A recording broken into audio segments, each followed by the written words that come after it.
You know it's hard out here for a pimp. You know, what a ring. You know, gonna be a whole month talking. Can you believe it has been 6 whole months since I took this entrepreneur journey full time? I can't either, but we have things we need to talk about. I'm your girl Nateanah. Welcome back. On this side of the internet, we talk about all things mommyin, but more importantly, that there is a woman behind all that mommyin. Okay? Tap into her.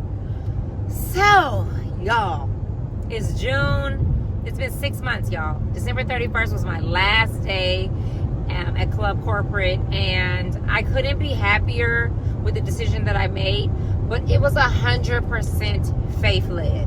When I say the things that were happening at work had gotten so bad that God had to nudge me out, because I would have stayed there and just took one on the chin and manned up, okay? Baby got bills to pay and mouths to feed. But no. God made a way, and he said, baby, you got to get out of there, because not my child, not my daughter, they can't treat you like that. And I wish I could say more, but I signed something that I can't, so we just gonna roll over that. But if you know, you know. So we're at month 6. It's been scary, it's been crazy, but every day God has provided. Every day, like even the setup of my exit, everything has been provided. Like every need has been provided.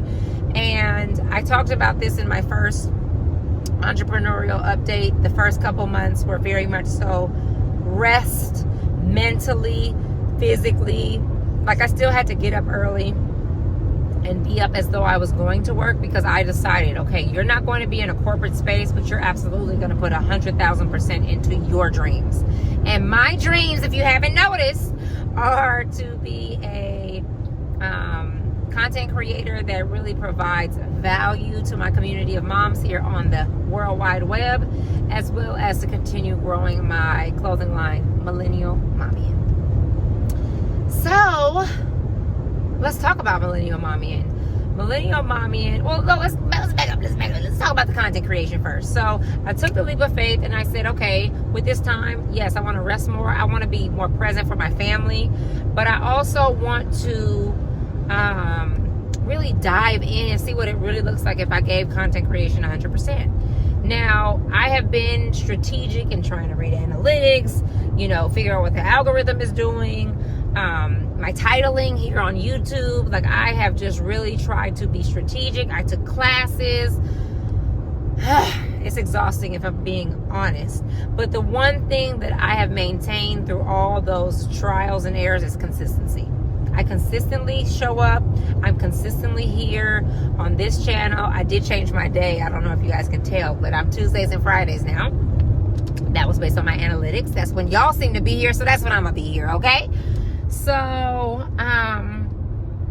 we, over on the other social media platforms, I have tried, styling over sound.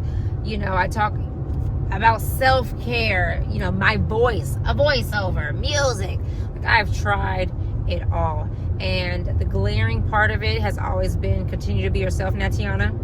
Continue to be consistent, and whoever needs to find you is going to find you, and they have been finding me. So and you guys have been finding me. So it has been a blessing to enjoy what I do while it's not monetizing, because I know when that time comes, it will be natural, because it's natural now, right? It's something that I love to do. It's something that I really enjoy creating, enjoy the editing, enjoy the conversations, the aha moments that I have with all these beautiful women that, who knows where they are? They're all over the world. And for us to have a commonality, which is motherhood, which is, being a working mom, which is wanting to be cute while doing it, like having these commonalities just really shows you how much alike we are more than we are different. And it has been a beautiful, beautiful experience. And it's really turned into an aha moment for myself about what my purpose really has been. And it is to continue to inspire myself, encourage myself, but also other moms while I'm at it, because that is the purpose and the passion that God has deposited in me. Okay? And who am I to keep that to myself? No, that should be shared. And I'm going to make sure that I give him all the glory and the praise every time I talk about it. Okay? So, that's the content creation. Now, content creation is not easy. It takes a lot of time, it takes a lot of effort, and I have had to be strategic with my lifestyle, right? So I'm in charge of drop off and pick up. My kids do not go to school anywhere near my home, and that my home is where I create my content. If you follow me on TikTok or on Instagram, you will see majority of the time I'm either in my bathroom or in my closet. So with me not being home, you know, it does provide another level of, is this shaking? Because that's annoying. I'm sorry if I've been shaking, y'all. We're doing it live. I'm not doing any editing on this video. It's like a 1-2 bashoobah, one hit a quitter. But I feel like this is shaking. It's okay. I'll hold it.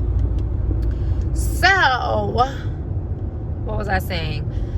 So yes, with me doing most of the content at home, I have had to be strategic on like making content days and dropping them off and going home to make the content and then going to go pick them up, and then the next day is the editing day. So I've created like a schedule like I would have at work. So Monday is admin. I pitch brands.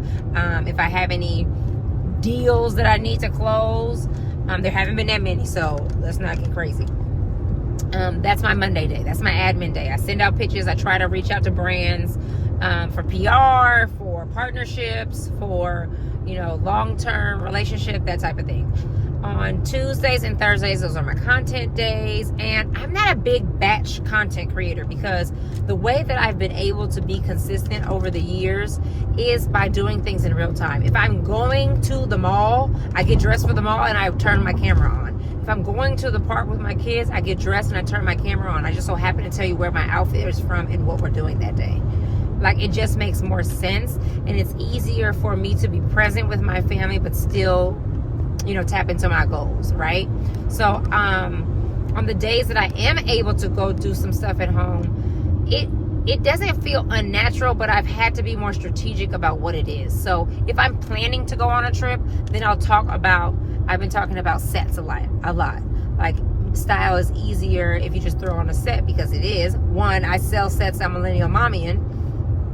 Plug www.shopmommyin.com. And in general, sets are just an easier way to get dressed. It's like, it requires no thinking, right? So you would have seen a lot of that on my Instagram. That's all batch content creating, right?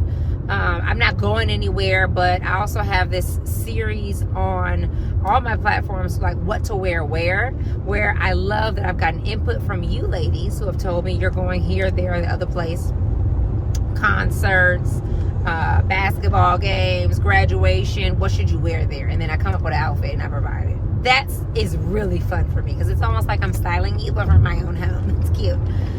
Okay, so that's content creation, right? So it's ongoing, and I'm trying to find all the brands. I'm not waiting for them to come find me. I'm trying to go find them. I'm pitching them all the time, okay? Because I feel like we should work together.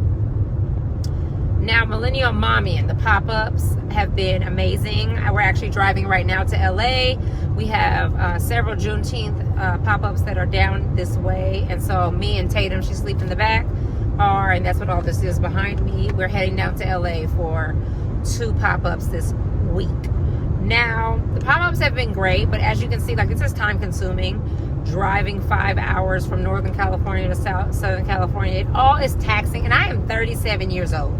I cannot be doing this every weekend, 3 pop-ups a weekend, going to LA, driving to LA, you know, every 2 weeks or what have you. I want to be more strategic on the pop-ups that I do, and I want them obviously to be lucrative. But when I think about my own self-care, my own health, long term, my longevity of doing this is not realistic. My best friend Cleo will remind me that 40 is peeking and knocking on my door. And, you know, I just can't do this forever, because I need to be able to be present for my kids. I need to be able to be present for my husband. I need to be able to be present for myself. So I need to be able to rest in between the hustle. Now, I don't mind hustling. I don't know if you can't tell, but I'm a hustler, baby. And I don't mind hustling, but I need to be a strategic hustler. Okay? So that's something that I've been really working on. Every pop-up that I go to, I make friends with my fellow vendors. They tell me like, oh, you should try this, you should try that. That's actually how I found both the events that we're going to. One is at the Honest Company headquarters, their Juneteenth event, and then the other is Black on the Block. And I learned of those opportunities from other vendors last year. The truck is doing something weird. So, words to the wise, that's why it's good to always shake a hand, meet a friend. I can talk to any and everybody. Anyone who knows me knows that about me, and I love that for me. And I appreciate the vendors, my fellow vendors, who are always willing to share their knowledge, because when it comes to the outdoor pop-up space, I am very junior to that experience, because Millennial Mommyin is a online-based company. But I love popping up and popping out. So, but yes, I can't pop up and pop out, forever. The pace is just not sustainable, and I want to be around for a long time, both in business and in life. So, what else? So the next 6 months, I would say, I'm just praying that my season of planting turns into harvest. I am just praying that, at all of these events, I meet people who can open doors, who have opportunities that I can step into, that can, as a content creator, as a Millennial Mommyin, the brand, there's so much going on that also has caused me to be more strategic in my planning. So the tariffs, that is obviously a big elephant in the room, but we can't allow the tariffs to stop business to flow. Tariffs have definitely slowed down the business in production. Shipping time has also increased, which is super annoying, but also my status. So like not being at Club Corporate and having Club Corporate paychecks to help fund new designs and new ideas that I have that are outpacing the level of income that's coming in with Millennial Mommyin, that's had to go on the back burner because I don't have that anymore. But we still believe and trust God that the best is yet to come, and that the fruits of this labor will pay off. So I just keep trucking along. I keep creating. I keep designing. And y'all keep loving the looks. And y'all keep buying it up. So I really appreciate that. That's why I said, in this season of uncertainty, of uncharted waters, I've had a job since I was 15 years old. Okay? And so, very uncharted waters to be 37 with no corporate job. And, he's just provided every time, every step of the way. So I'm just more than grateful on that. But even more than that, I hope that my journey inspires someone else to step out on faith, to step out on, a purpose or a passion that's been just itching you and you can't stop thinking about it. That's you being called to do something. And I couldn't ignore the call anymore. So I answered, and here we are with 6-month update, child. But if you've made it this far in the video, I appreciate you listening to me yap. I appreciate you guys being along on this journey. I appreciate every comment, every DM that you guys send me, sharing your stories, sharing your business of, what you're experiencing. I've been getting emails of things that you guys endure and experience in life and in these corporate spaces and on your entrepreneurial journey. So truly, truly appreciate that from the bottom of my heart. I also appreciate my family and friends. The fam bam has been stepping up and stepping out. My daddy even came and helped me at a pop-up. My mom always helps me. My best friend's mom always helps me. My best friends are always covering and encouraging me at times when I feel small and when I feel defeated and when I feel like, woo, I can't do this no more. Last week, I went and applied for some retail jobs just to kind of keep me afloat and shout if I didn't feel defeated. But here came the friend group like, girl, please. You do not have time for that. And what God has for you, nobody can take from you. And then lastly but not least is my husband, who hears all my worries and all my woes. After God is Gary, because he hears it all. And truly, truly, truly, you know, provides a neutral outlook on what is, what can be, and what has been. And so there's a slew of other friends. I feel like I'm accepting an award, but to all of you guys, but to Tiffany, to Angie, to Avia, to Ebony, like, these are the people who just pop in and they always know when I need a word of encouragement. So I appreciate y'all. I already said the besties, Kim, Kalila, Martinique, I already said y'all. And yeah, appreciate y'all watching. I appreciate you the award ceremony that I just had personally for the past 6 months of support. And yeah, we'll end it here. Love you, mean it, and there's nothing you can do about it. See you in LA.